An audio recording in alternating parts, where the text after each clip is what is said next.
De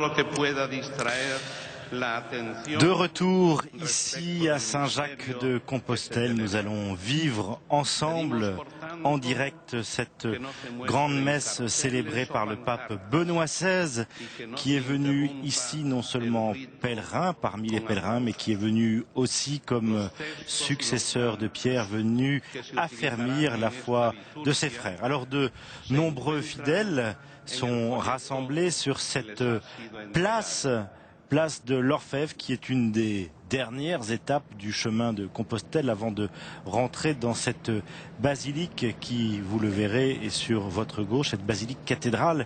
Sont présents aussi, on vient de le voir à l'antenne, de quelques évêques français, je pense notamment au cardinal Ricard que nous venons de voir, et puis aussi monseigneur Brincard, l'archevêque du Puy. Vous savez que le Puy en Velay, c'est l'un des points de départ de l'une des routes qui mènent jusqu'ici, jusqu'à Saint-Jacques de Compostelle. Alors, évidemment, c'est une église diocésaine qui accueille le pape, mais cette église diocésaine est soutenue et porte aussi dans la prière tous les pèlerins qui sont venus et qui sont venus au cours des siècles, qui sont là encore aujourd'hui. De nombreux pèlerins ont fait le choix d'arriver à Saint-Jacques pour vivre ce temps de pèlerinage avec le pape. Nous avons pu suivre ce midi la prière du pape à la cathédrale, où le pape est allé vénérer les reliques, vénérer aussi la statue de Saint-Jacques, et puis aussi, après un temps de prière et son message, il a imposé l'encens à ce grand encensoir qui a, dans la cathédrale Saint-Jacques, porter la prière de tous vers les hauteurs de Dieu. Le prince Felipe et son épouse sont présents, vous le verrez sur le podium pendant cette célébration, ainsi que de nombreux évêques d'Espagne, de toutes les provinces d'Espagne venus, alors que vous le voyez, ce podium résolument contemporain est orné de superbes bouclés d'hortensia et de ces magnifiques aussi chrysanthèmes. Les ornements liturgiques sont rouges, la couleur du martyr, pour honorer aussi le martyr de l'apôtre Saint-Jacques.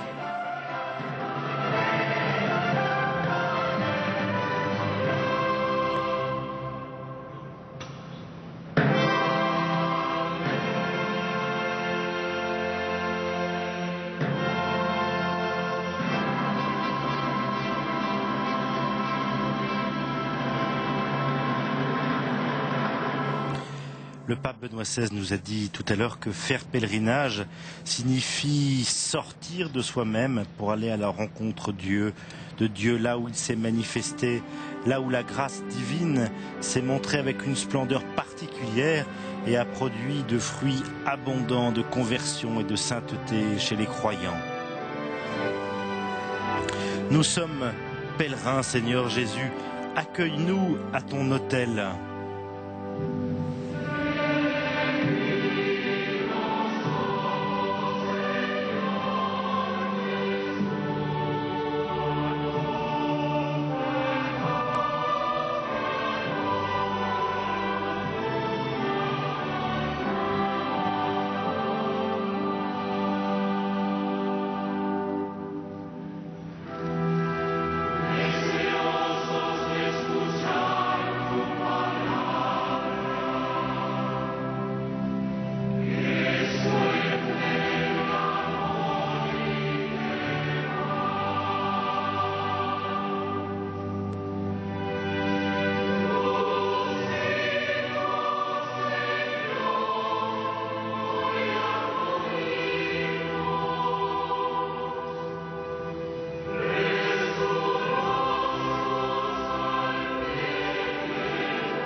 Voilà, au début de cette célébration, c'est Monseigneur Julián Barrio, archevêque de Saint-Jacques de Compostelle, qui va maintenant adresser quelques mots de bienvenue au Saint-Père.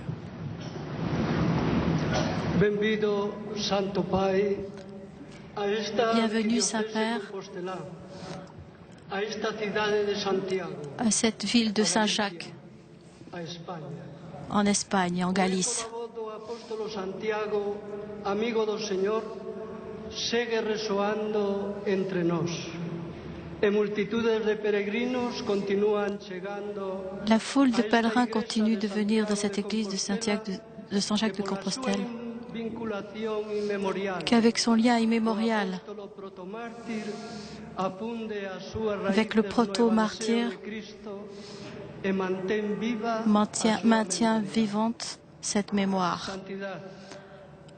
Votre sainteté, merci. Grâce à Dieu, le désir de vous avoir parmi nous s'est réalisé. Nous vous accueillons dans cet après-midi comme les disciples d'Emmaüs accueillir le Dieu. Merci infiniment d'être venu.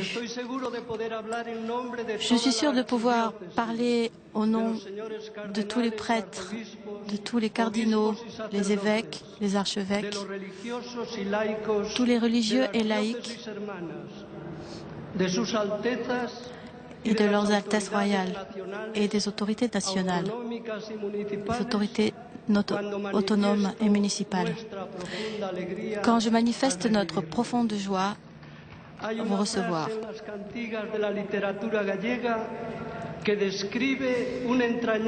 Les cantiques de la littérature de Galice disent: c'est en recevant mon ami. Nous étions enthousiasmés d'attendre sa venue. Nous pouvons louer Dieu, sachant que ses paroles, vos paroles vont renouveler l'espoir en chemin de la gloire.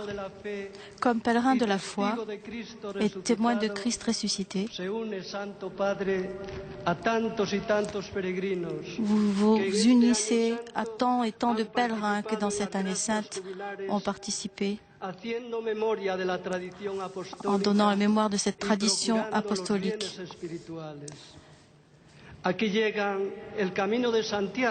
Ici, sur le chemin de Saint-Jacques, par tous les chemins, c'est par cela que se contemplent de nouveaux horizons qui nous donnent des réponses sur les angoisses de l'existence et l'immensité que l'être humain possède en lui et hors de lui, le préparant pour rechercher ce qui est réellement son cœur, ce que réellement son cœur désire. Le pèlerin revient toujours à ses racines.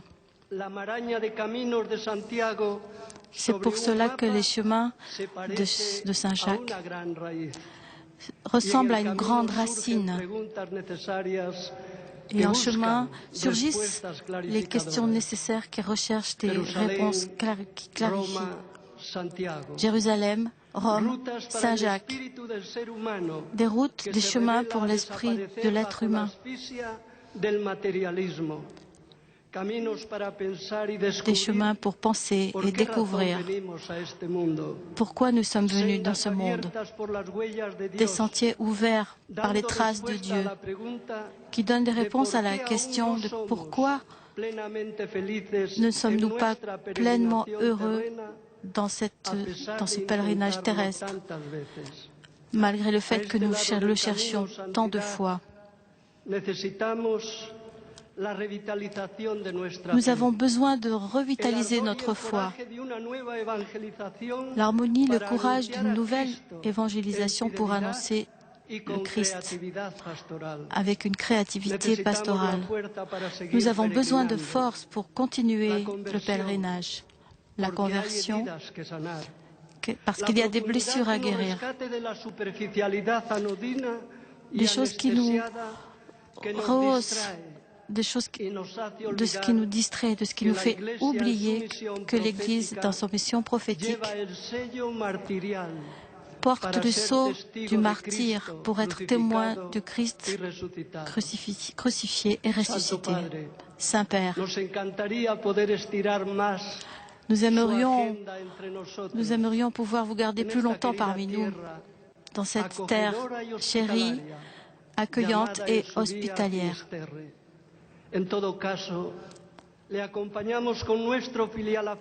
Dans tous les cas, nous vous accompagnons avec notre affection fidèle et nos remerciements, notre gratitude. Nous vous aimons, Saint-Père, et nous savons que vous nous aimez. Nous marchons avec vous et nous savons que vous marchez avec nous.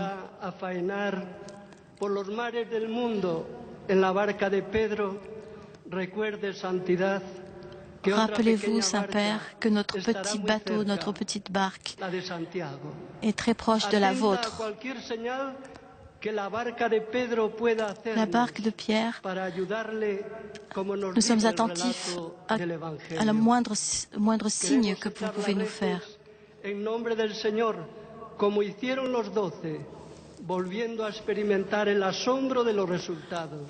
Nous sommes comme les 12 apôtres. Et dans cet après-midi, en union avec le successeur de Pierre, cette Église proclame que Jésus est le Seigneur.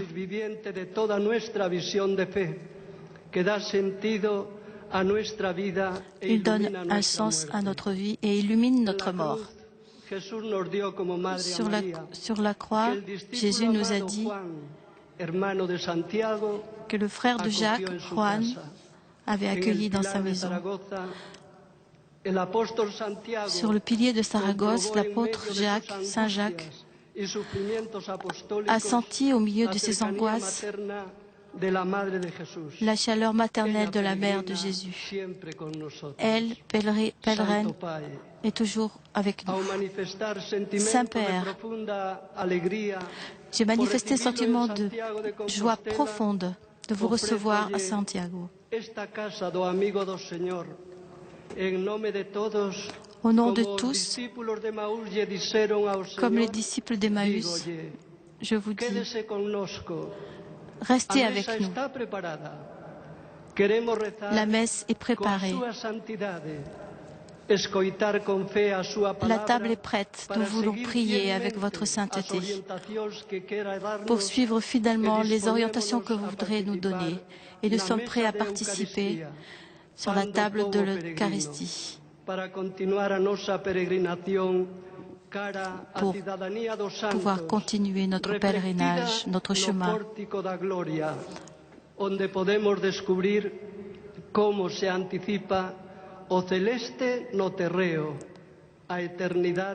de même que ce portail de la gloire où nous pouvons anticiper ce qui nous attend, l'espoir.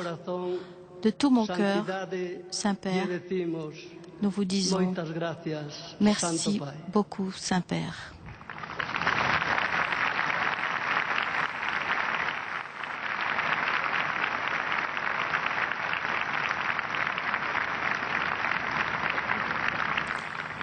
Comme le veut la tradition, c'est cette fois-ci un calice que le pape remet à Monseigneur Julián Barrio, donc l'archevêque de Saint-Jacques.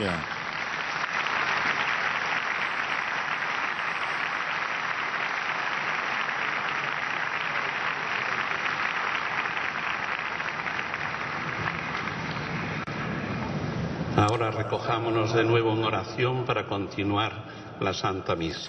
Nous allons maintenant rentrer dans la liturgie de la messe, cette messe de Saint-Jacques, qui est aussi célébrée en ce jour où, en Espagne, on fait particulièrement mémoire des martyrs du XXe siècle.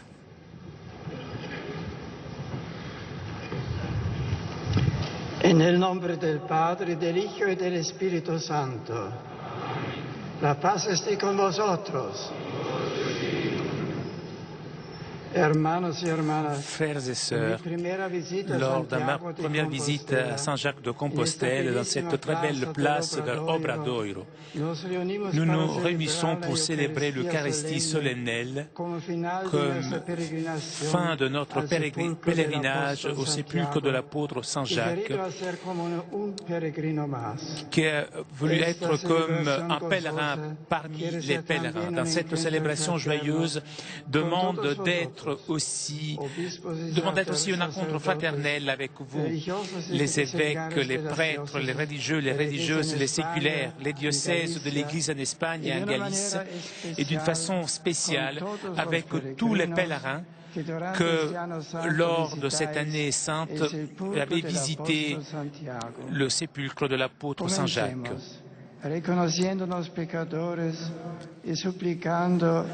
Commençons en reconnaissant nos péchés.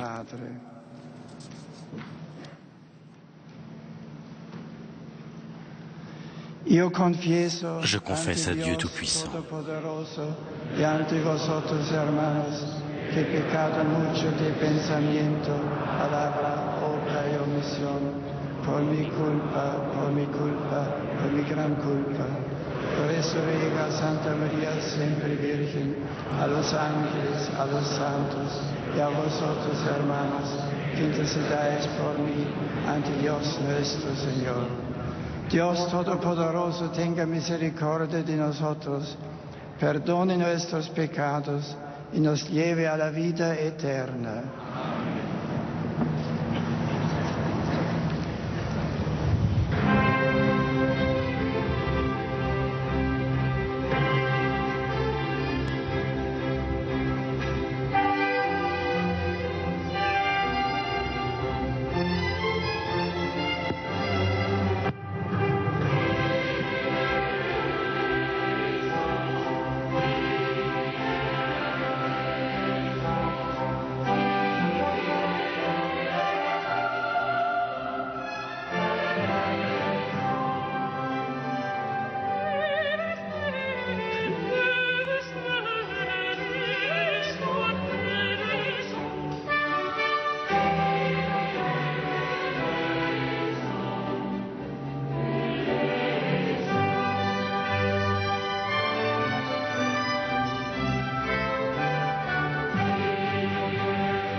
Gloria in excelsis Deo.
Oremos. Dios Todopoderoso y Eterno, Dieu Tout-Puissant éternel, toi qui as consacré les premiers travaux des apôtres par le sang de Saint Jacques, fais que par son martyre, ton Église soit fortifiée.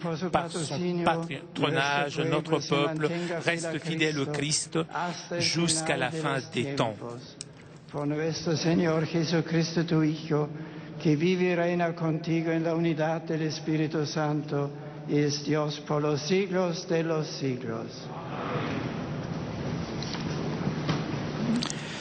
Voici maintenant le temps de la liturgie de la parole, ici, sur cette place devant la basilique Saint-Jacques de Compostelle. La première lecture est issue du livre des Actes des Apôtres.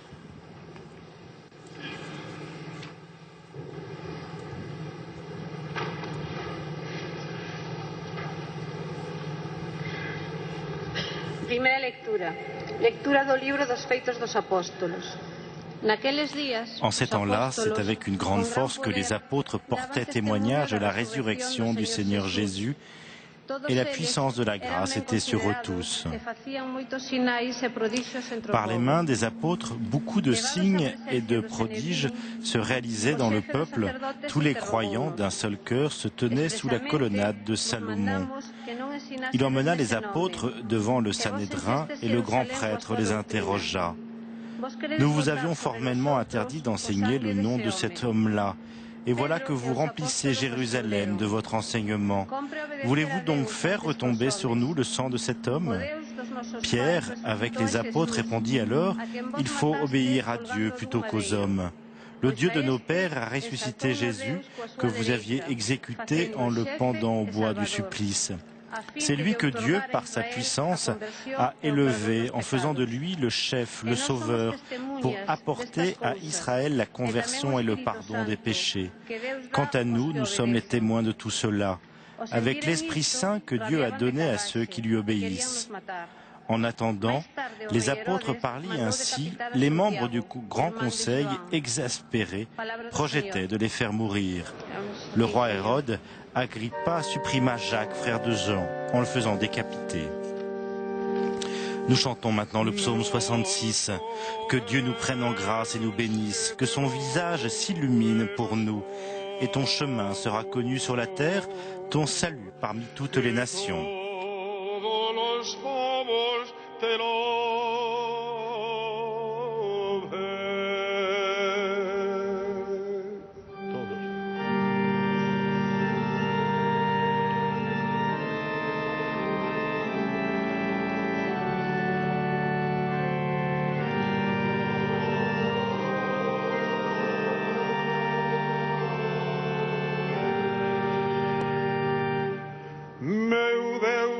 Meu Rei, quero ensalzarte e bendecir por sempre o teu nome. Bendecirei-te, o dianteiro, louvarei por sempre o teu nome. Nosso Deus que te louve nos que todos los povos te loven.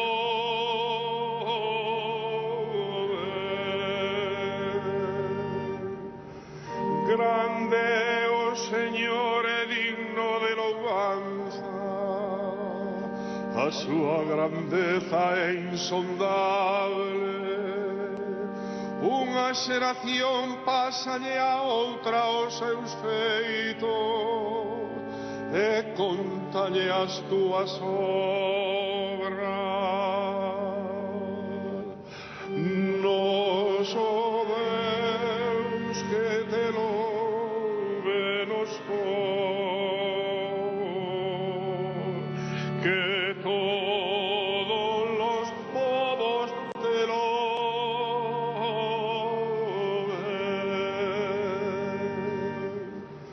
O Señor é xusto en todos seus camiños, é bo en todos os seus feitos. O Señor é está cerca dos que os aman, dos que sinceramente o invocan. No soy que te lo menos que todos los povos te lo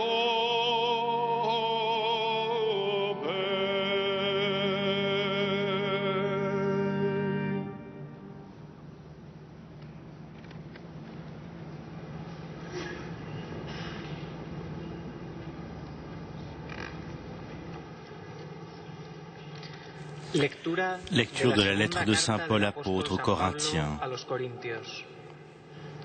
Frères, ce trésor, nous les apôtres, nous le portons en nous comme dans des poteries sans valeur. Ainsi, on voit bien que cette puissance extraordinaire ne vient pas de nous, mais de Dieu. À tout moment, nous subissons l'épreuve, mais nous ne sommes pas écrasés, nous sommes désorientés, mais non pas désemparés. Nous sommes pourchassés, mais non pas abandonnés, terrassés, mais non pas anéantis. Partout et toujours, nous subissons dans notre corps la mort de Jésus, afin que la vie de Jésus, elle aussi, soit manifestée dans notre corps. En effet, nous les vivants, nous sommes continuellement livrés à la mort à cause de Jésus, ainsi que la vie de Jésus, elle aussi, soit manifestée dans notre existence mortelle. Ainsi la mort fait son œuvre en nous et la vie en vous. L'Écriture dit « J'ai cru, c'est pourquoi j'ai parlé ». Et nous, les apôtres, animés de cette même foi, nous croyons nous aussi, et c'est pourquoi nous parlons. Car nous le savons, celui qui a ressuscité le Seigneur Jésus nous ressuscitera nous aussi avec Jésus et nous placera auprès de lui avec vous. Et tout ce qui arrive, c'est pour vous, afin que la grâce plus abondante en vous rendant plus nombreux, fasse monter une immense action de grâce pour la gloire de Dieu.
El Señor esté con vosotros.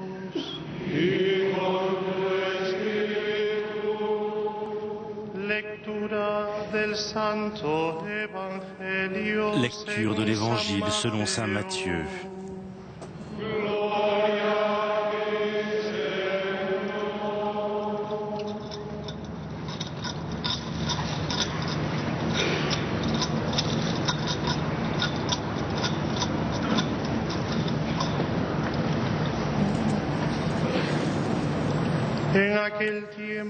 En ces temps-là, la mère de Jacques et de Jean, fils de Zébédée, s'approcha de Jésus avec ses fils et se prosterna pour lui faire une demande.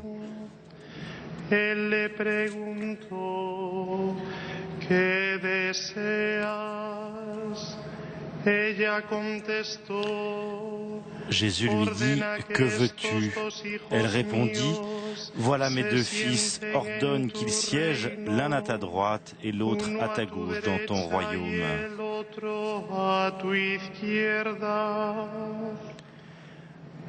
Jésus répondit, « Vous ne savez pas ce que vous demandez.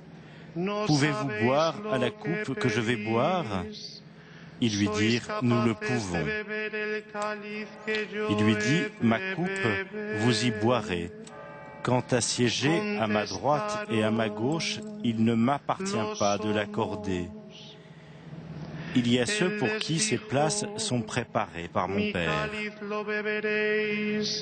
Pero el puesto a mi derecha o a mi izquierda no me toca a mí concederlo. Les 10 autres avaient entendu et ils s'indignèrent contre les deux frères. Jésus les appela et leur dit, « Vous le savez, les chefs des nations païennes commandent en maître et les grands font sentir leur pouvoir. Parmi vous, il ne doit pas en être ainsi.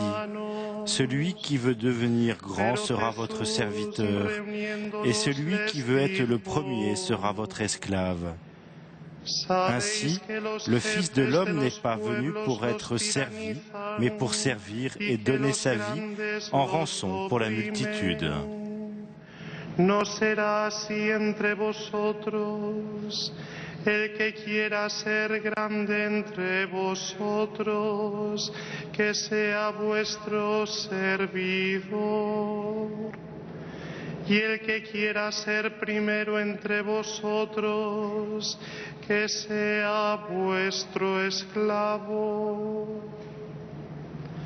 Igual que el Hijo del Hombre no ha venido para que le sirvan, sino para servir y dar su vida en rescate por mucho.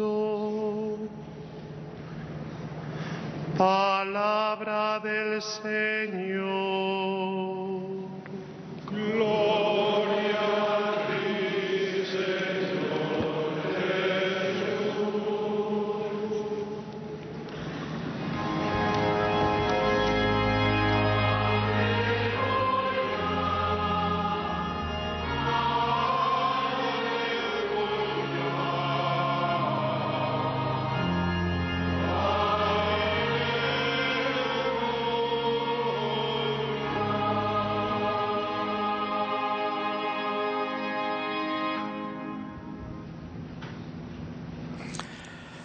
Voilà, le Saint-Père va maintenant nous donner son homélie, sa méditation sur ces textes de la parole de Dieu que nous venons d'entendre ici à Saint-Jacques de Compostelle. Ce pèlerin venu parmi les pèlerins, venu aussi affermir la foi de ses frères, aujourd'hui en cette année jubilaire. Bien queridos hermanos en Jesucristo. Chers frères et sœurs en Jésus-Christ, je rends grâce à Dieu pour le don qu'il me fait d'être ici sur cette splendide place, au lieu de l'art, de la culture et riche de signification spirituelle. En cette année sainte, je viens un pèlerin parmi les pèlerins, accompagnant tous ceux qui viennent ici, assoiffés de la foi dans le Christ ressuscité. foi annoncée et transmise fidèlement par les apôtres, comme Saint Jacques le Majeur, qui est vénéré à Compostelle depuis des temps immémoriaux. Je suis reconnaissant pour les aimables paroles de bienvenue de Monseigneur Julien Barrio, archevêque de cette église locale, et pour la présence courtoise de leur Altesse royale, le prince et la princesse des Asturies, de messieurs les cardinaux, ainsi que de nombreux frères dans l'épiscopat et dans le sacerdoce. Mon salut cordial rejoint également les parlementaires européens, membres de l'intergroupe Camino de Santiago, et aussi les autorités nationales, régionales et locales qui ont voulu être présentes à cette célébration. C'est là une marque de déférence envers le successeur de Pierre et aussi un signe du profond sentiment que Saint Jacques de Compostelle éveille en Galice et en d'autres lieux de l'Espagne, qui reconnaît l'apôtre comme saint patron et protecteur. J'adresse un chaleureux salut aussi aux personnes consacrées, aux séminaristes et aux fidèles qui participent à cette Eucharistie et avec une émotion particulière aux pèlerins, artisans de l'authentique esprit jacquin sans lequel on ne comprendrait pas grand-chose ou rien de ce que s'y déroule en ce lieu. Une phrase de la première lecture affirme, avec une admirable simplicité, avec beaucoup de puissance, les apôtres rendaient témoignage à la résurrection du Seigneur Jésus. En effet, au point de départ de tout ce que le christianisme a été et continue d'être, ne se trouve pas une initiative ou un projet humain, mais Dieu, qui déclare Jésus juste et saint devant la sentence du tribunal humain qui le condamne comme blasphémateur et subversif. Dieu qui a arraché Jésus-Christ à la mort. Dieu qui fera justice à tous ceux qui sont injustement les humiliés de l'histoire. Nous sommes témoins de ces choses, nous et l'Esprit Saint que Dieu a donné à ceux qui lui obéissent, disent les apôtres. Ainsi, ils donneront eux-mêmes le témoignage de la vie, de la mort, de la résurrection du Christ Jésus, qu'ils connurent pendant qu'ils prêchaient et accomplissaient des miracles. À nous, chers frères et sœurs, il incombe aujourd'hui de suivre l'exemple des apôtres en connaissant le Seigneur chaque jour davantage et en donnant un témoignage clair et courageux de l'Évangile. Il n'y a pas de plus grand trésor que nous puissions offrir à nos contemporains. Ainsi, nous imiterons aussi Saint Paul, qui, au milieu de tant de tribulations, dans les naufrages et les moments de solitude, proclamait en exultant « Ce trésor, nous le porterons en des vases d'argile pour que cet excès de puissance soit de Dieu et ne vienne pas de nous. »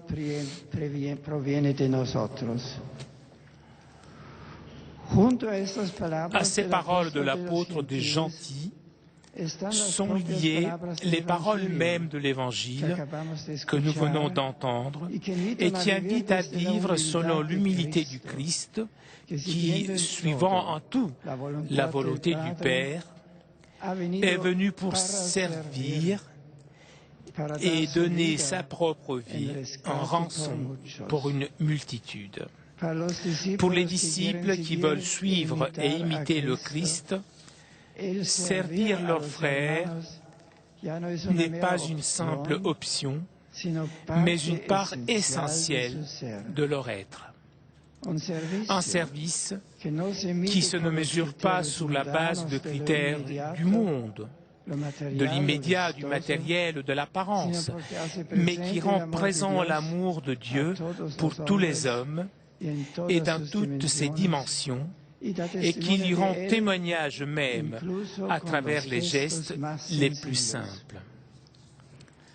En proposant ce nouveau mode de relation dans la communauté, basé sur la logique de l'amour et du service, Jésus s'adresse aussi aux chefs des peuples, parce que là où il n'y a pas un engagement pour les autres, surgissent des formes de pouvoir absolu d'exploitation qui ne laissent pas de place à une authentique promotion humaine intégrale.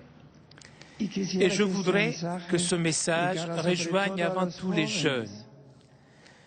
C'est précisément à eux que le contenu essentiel de l'Évangile indique la voie pour que, en renonçant à un mode de pensée égoïste à court terme, comme tant de fois cela vous est proposé, et assumant celui de Jésus, vous puissiez vous réaliser pleinement et être germe d'espérance. Voilà ce que nous rappelle aussi la célébration de cette année sainte compostellane. Et c'est ce que, dans l'or secret du cœur, le sachant explicitement ou le sentant sans savoir l'exprimer en paroles, vivent tant de pèlerins qui cheminent jusqu'à Saint-Jacques de Compostelle pour embrasser l'apôtre. La fatigue de la marche, la variété des paysages, la rencontre avec des personnes d'une autre nationalité les ouvre à ce qui nous unit aux hommes, dans ce qu'il y a de plus profond et de plus commun. Nous sommes des êtres en recherche, des êtres qui ont besoin de vérité, de beauté, qui ont besoin de faire une expérience de grâce, de charité, de paix, de pardon et de rédemption.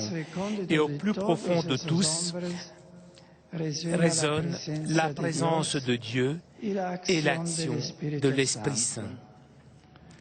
Oui, la personne qui fait silence en elle-même et prend de la distance par rapport aux convoitise, au désir et à l'action immédiate, la personne qui prie, Dieu l'illumine pour qu'elle le rencontre et reconnaisse le Christ.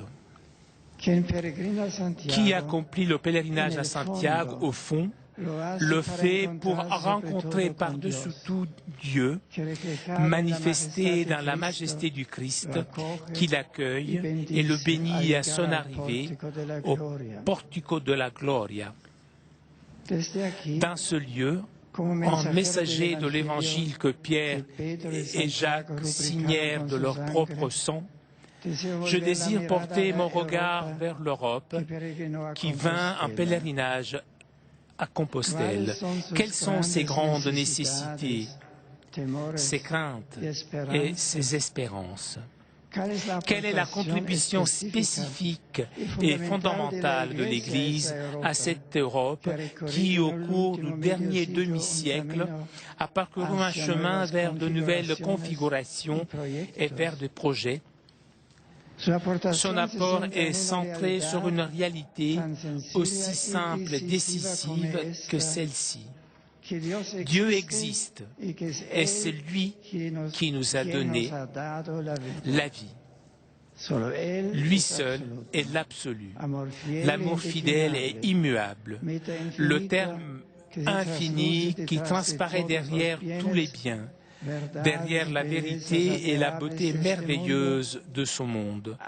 Merveilleuse, mais insuffisante pour le cœur de l'homme. Sainte Thérèse de Jésus le comprit bien quand elle écrivit « Dieu seul suffit ». Il est tragique qu'en Europe, surtout au XIXe siècle, se soit affirmée et ait été défendue la conviction que Dieu est le rival de l'homme et l'ennemi de sa liberté. On voulait ainsi mettre une ombre sur la vraie foi biblique en Dieu qui envoie son Fils Jésus dans le monde pour que personne ne meure, mais pour que tous aient la vie éternelle. L'auteur sacré affirme de façon péremptoire devant un paganisme pour lequel Dieu est jaloux de l'homme et le méprise. Comment Dieu aurait-il créé toutes les choses s'il ne les avait pas aimées? Lui, qui dans son infinie plénitude n'a besoin de rien. Comment se serait-il révélé aux hommes s'il n'avait pas voulu les protéger?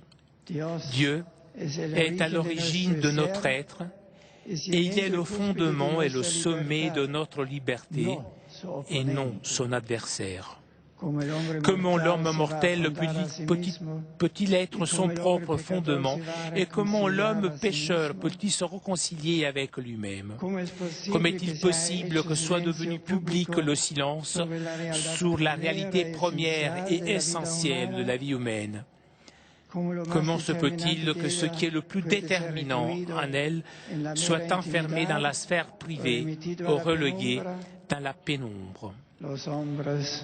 Nous, les hommes, nous ne pouvons pas vivre dans les ténèbres sans voir la lumière du soleil.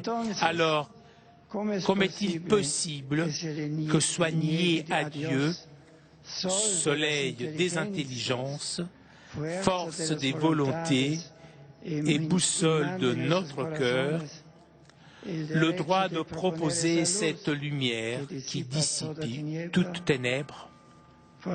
Pour cela, il est nécessaire que Dieu recommence à résonner joyeusement sous le ciel de l'Europe, que cette parole sainte ne soit jamais prononcée en vain, qu'elle ne soit pas faussée et utilisée à des fins qui ne sont pas les siennes.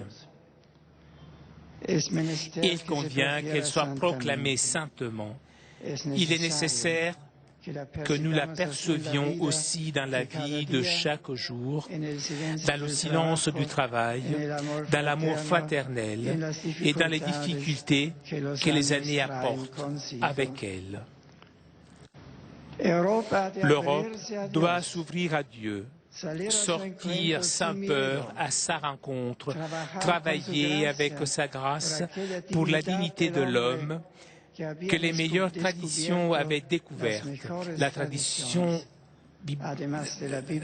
biblique, fondement de cet ordre, et les traditions classiques, médiévales et modernes, desquelles naquirent les grandes créations philosophiques et littéraires, culturelles et sociales de l'Europe. C'est ce Dieu et c'est cet homme qui se sont manifestés concrètement et historiquement dans le Christ. C'est ce Christ que nous pouvons trouver sur le chemin qui conduit à Compostelle, par le fait que sur ce chemin, il y a une croix qui accueillit et oriente au carrefour. Cette croix, signe suprême de l'amour porté jusqu'à l'extrême, et en cela don et pardon en même temps, doit être l'étoile qui nous guide dans la nuit du temps. La croix et l'amour, la croix et la lumière ont été synonymes dans notre histoire parce que le Christ s'est laissé clouer sur elle pour nous donner le suprême témoignage de son amour, pour nous inviter au pardon et à la réconciliation, pour nous enseigner à vaincre le mal par le bien. Ne cessez pas d'apprendre les leçons de ce Christ, des carrefours, des chemins et de la vie. En lui, nous rencontrons Dieu comme ami, Père et guide. Ô croix bénie, brille toujours sur les terres d'Europe. Permettez que je proclame depuis ce lieu la gloire de l'homme, que j'avertisse des menaces envers sa dignité par la privation de ses valeurs et de ses richesses originaires, par la marginalisation ou la mort infligée aux plus faibles et aux plus pauvres. On ne peut rendre un culte à Dieu sans protéger l'homme, son Fils, et on ne sert pas l'homme sans s'interroger sur qui est son Père et sans répondre à la question sur lui. L'Europe de la science et des technologies, l'Europe de la civilisation et de la culture doit être en même temps l'Europe ouverte à la transcendance, à la fraternité avec les autres continents, ouverte au Dieu vivant et vrai, à partir de l'homme vivant et vrai. Voilà ce que l'Église désire apporter à l'Europe, avoir soin de Dieu et avoir soin de l'homme, à partir de la compréhension qui, de l'un et de l'autre, nous est offerte en Jésus-Christ. Chers amis, nous élevons un regard d'espérance vers tout ce que Dieu nous a promis et nous offre, qu'il nous donne sa force, qu'il stimule cet archidiocèse de Compostelle, qu'il vivifie la foi de ses enfants et les aide à rester fidèles à leur vocation de semer et de donner vigueur à l'Évangile aussi sur d'autres terres. Que Saint Jacques, l'ami du Seigneur, obtienne d'abondantes bénédictions pour la Galice, pour les autres peuples de l'Espagne, de l'Europe et de tant d'autres lieux par-delà les mers où l'apôtre est signe d'identité chrétienne et promoteur de l'annonce du Christ. Amen.